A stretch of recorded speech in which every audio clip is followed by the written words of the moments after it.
From News 7 KWWL, this is breaking news.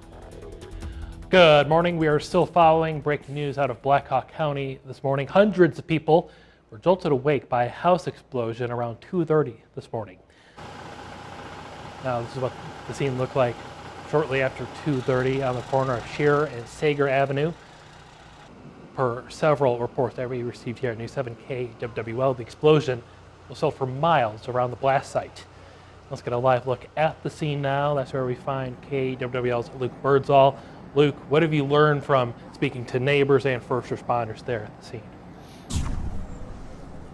Yeah, well, Ryan, good morning to you guys in the studio, and hey, good morning to anybody else that's just waking up, turning on the news, and seeing this devastation behind me. Yeah, so we've actually moved spots.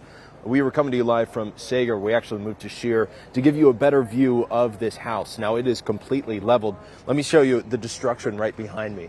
They had to bring in some heavy lifting equipment just to start combing through the rubble to see if anybody was still home at the time. Now, Lance, if you can pan to the house just to the right, I want to show some of the destruction that happened, because this blast was felt, as Ryan mentioned, miles away. So just imagine living right next door. This house is dealing with some severe damage, with debris lining the rooftop all over. Some of the residents that I did get the chance to speak to, they all mentioned the same thing that I mentioned to you guys roughly 30 or so minutes ago, that all over the streets here, blocks away, are baseball cards. That is a remnant of whoever lived there's hobby. It must have had a very extensive baseball card collection.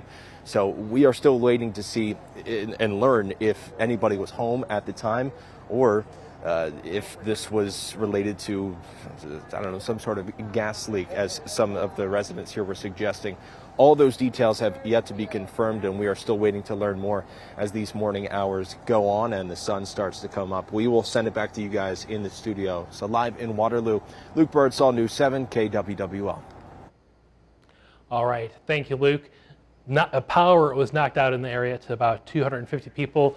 That area is slowly starting to get power back turned on this morning. Of course, we'll continue to keep you updated both on air and online at kwwl.com.